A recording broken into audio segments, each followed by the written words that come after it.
Hello, my name's Anna Wells. I work as a physiotherapist at the Haemophilia Centre in Basingstoke. Sorry I can't be there with you today. I hope that you're finding the day useful and interesting so far. So I've been asked to talk today about how research is incorporated within my role, and really just some bits about my experience of research within a physiotherapy career.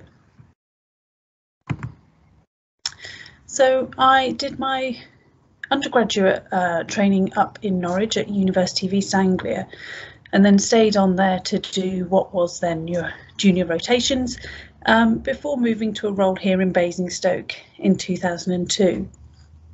And there was some research going on in some of the different areas where I worked at that time, but it was really much more around the sort of data collection for sort of orthopaedic studies, sort of surgical things, and there wasn't really anything physiotherapy focused that I remember anyway. There were some people doing an MSc, but this was again much more sort of clinical focus from what I could tell, and particularly as I moved into sort of more MSK work, that sort of MACP pathway, which at the time looked quite stressful and quite scary really. So a lot of the research skills that I sort of gained at that time were around audit projects, quality improvement projects, sort of very operational type things.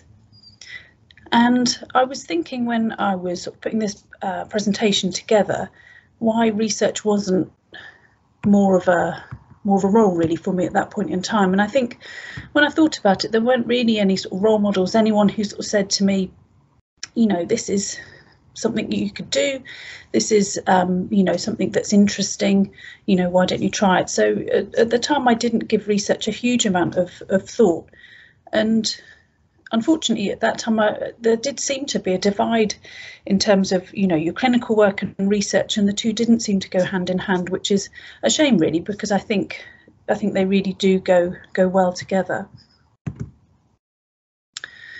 So I moved into the area where I work now within haemophilia services and bleeding disorder services back in 2007. I was doing some MSK work still and some haemophilia.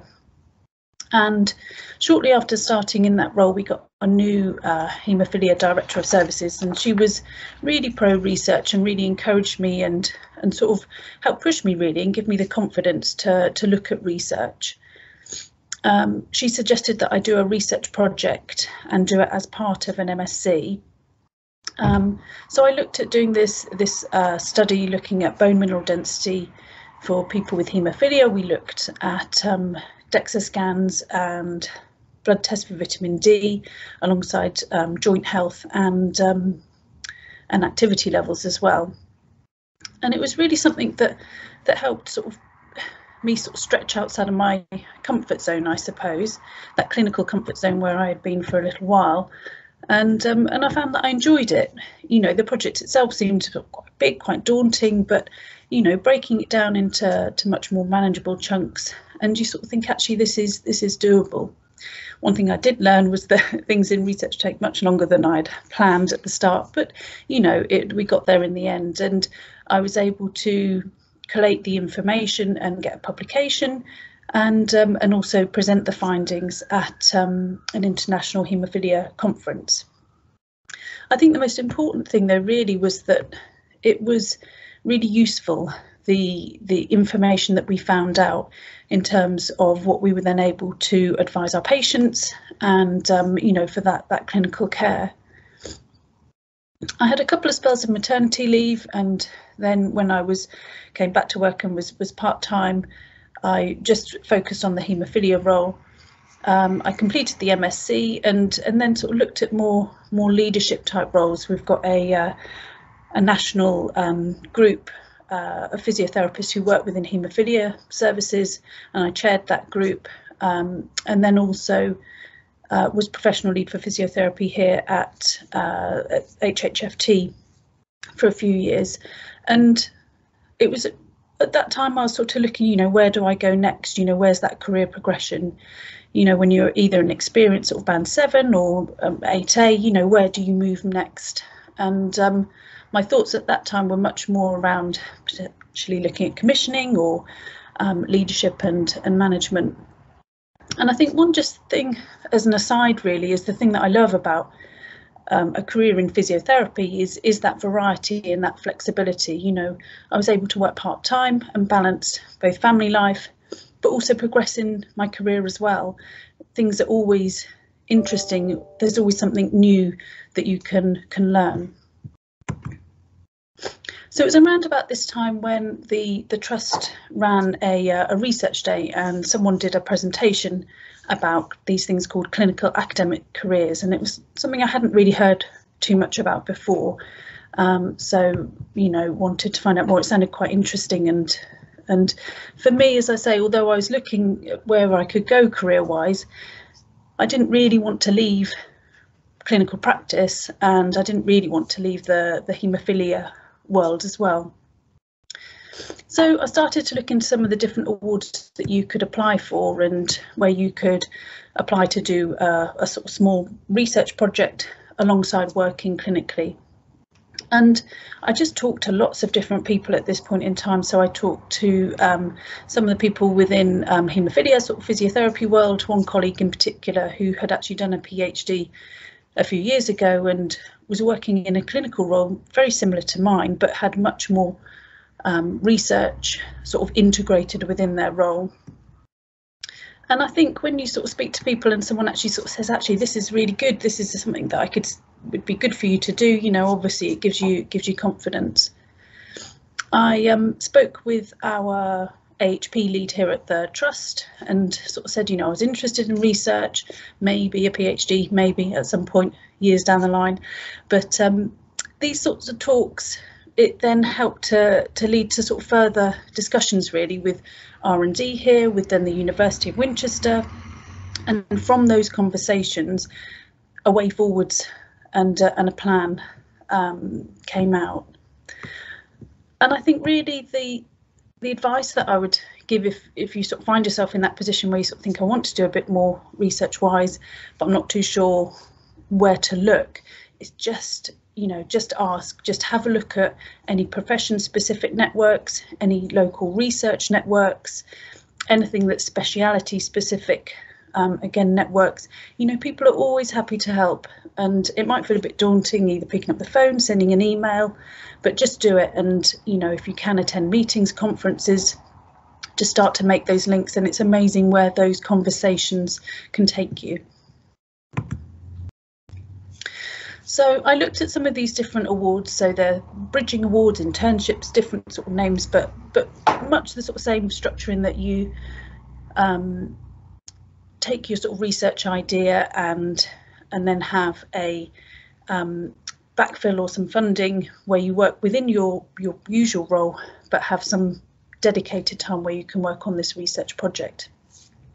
At the time, as with everything, things were sort of delayed and by COVID, and we sort of lost a year, but eventually one of these application sort of processes came up, and there was quite a short sort of turnaround, I suppose, but because I'd been able to have those conversations, I had an idea in my mind. I had this sort of clinical hunch that I wanted to explore, and I had a supervisor within the haemophilia world, a physio, the chap that I'd spoken to before, and also an academic supervisor. So Deborah Gray at the University of Winchester had said that she would be happy to support me and supervise me for something like this. So when that application sort of went live, I was able to get the application sort of paperwork turned around quite quickly, and, you know, with some help and some tips and hints from people.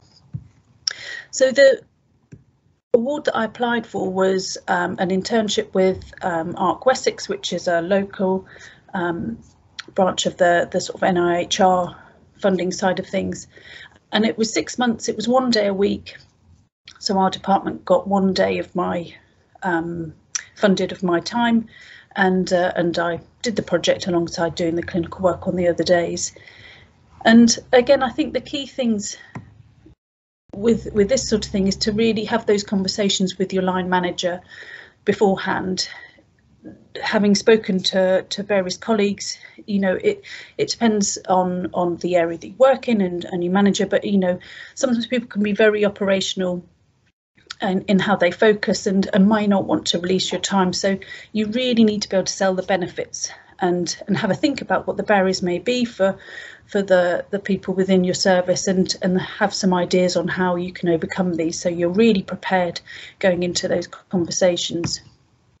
And as I say, making those links early, getting support from other people who may have been through these sorts of things before.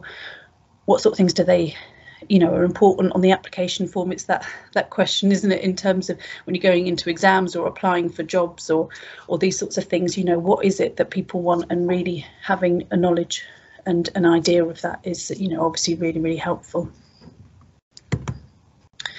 So this was my plan for the internship. So I was doing a scoping review of the literature and also some patient and public involvement work. But it was so much more than that, really, much more than what I'd planned and much more than what I'd expected, partly due to COVID. We had sort of wave 2 or 3, I think it was, sort of hit right at the start when I had my lovely Gantt chart, and I was very much looking forward to turning all my grey boxes to green boxes, but obviously things changed and had to be adapted. And I learned a lot about time management, about managing stress, about managing and coping with things that were outside of my control. And the support from my supervisors and from within the research network and colleagues, you know, was really something that stood out for me. Something which I didn't really know too much about before going into this was this sort of thing called patient and public involvement, PPI work. And it was really important to learn that, you know, I have this sort of idea, as I say, this clinical hunch on what I want to explore. But when you have patients and service users who actually sort of turn around and say, yes, you know, you do a presentation, you sort of actually, this is a good idea. We think this is something that would be useful for you to research. You know, it really, really helps one with your confidence, but gives that sort of validation and also helps when you're then looking at funding and those sort of selling points.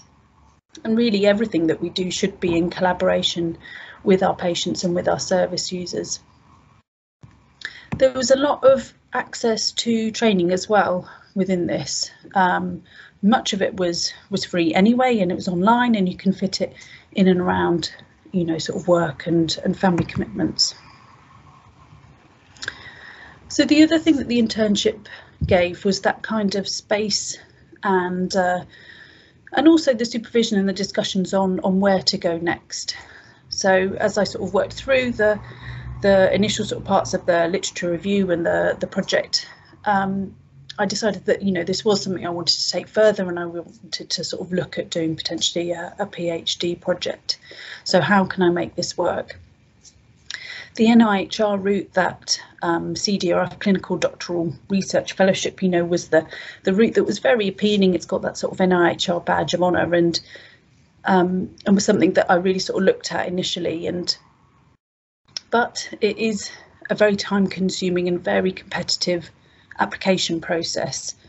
I had a meeting with the Research Design Service, who are an organisation that help with this sort of NIHR sort of funding applications, and you know, they were really, really helpful. They gave advice on the sorts of things, again, that would be looked at. They look at you as an individual, they look at your supervisors, where you would be doing the project, and the project itself, and these sort of 3 things in equal measure. And they actually said that the project that I wanted to do probably wouldn't be successful in getting through that process because there wasn't the background research to sort of underpin it as to take it forward. So I'd need to take a few steps back before it would be looked at. And so this was a big crunch point for me because I felt very passionately about the project itself, and it was really one of those times where, you know, you sort of feel quite disappointed, can't really see a way forwards, but then have to sort of think, right, okay, what's important? And actually for me, it was the project. If I don't do this project, no one else is going to do it at the moment. And I really feel that it will be something that will be of benefit to patients, and whatever I find out, we're going to be further forward. So how can I take this forwards and another way? So I applied to start a part-time PhD at the University of Winchester, which I started in September. And this is where I am now. So I've started and I've sort of worked through those first few months of the PhD, and it's a long process. So I'm doing it part-time. It's sort of 6 years that you can take to do this, and these are the questions that I'm looking to answer. So I wrote up the scoping review, so the work that I did for the internship, I wrote that up as a letter to the editor and had that published just before Christmas. And I'm looking for some external funding. I'm lucky that my bosses are very pro research, are very pro sort of this clinical academic job role. So I'm able to, we've been able to find some time where I can do this within the job that I'm doing at the moment. And the PhD itself gives that sort of structure and support to the project. You know, I want to do it well, I want to give it justice. The research methods and sort of online learning have been really useful. And again, my supervisors, both their support and knowledge in terms of the research side of things, but also just the whole process itself. They've been there before, they understand the stresses that you go through, and that's been really valuable. So at the moment I've recruited a patient and public involvement group. So I've got 3 gentlemen with haemophilia who are willing to help me really sort of with the design and as things progress on, to make sure that I do this project and give it justice really, and do it in a way that is robust. And so I'm at the ethics sort of planning stage at the moment.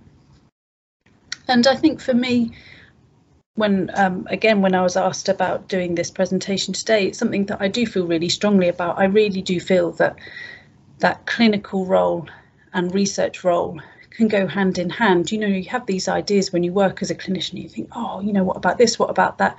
And you can turn those ideas into research proposals, and you can then do both at the same time. And I think that's something that I feel quite passionately about.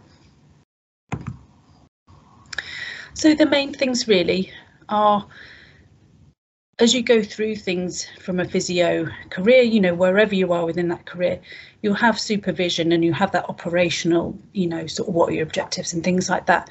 And that's great, but do try and either with your supervisor, or if not with that supervisor, you know, an external mentor, that you can just take that step back and have a look at your career and sort of think, actually, where is it that I want to go? And just ask, you know, if there are things particularly, you know, research wise that you're interested in. Just, it can feel daunting, but just do it, and, you know, give someone a ring, send somebody an email. What's the worst that can happen? You know, it's amazing where those conversations can lead you. And I think at any point within your physiotherapy career, you know, research can be a part of it, and I would really like to see that research is a part of physiotherapy much earlier than it was for me, certainly. And I think the biggest thing is, don't ever think that something can't be done. There is always a way forwards.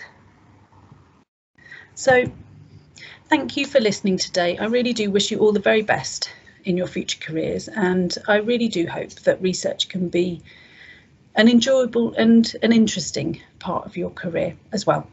Thank you.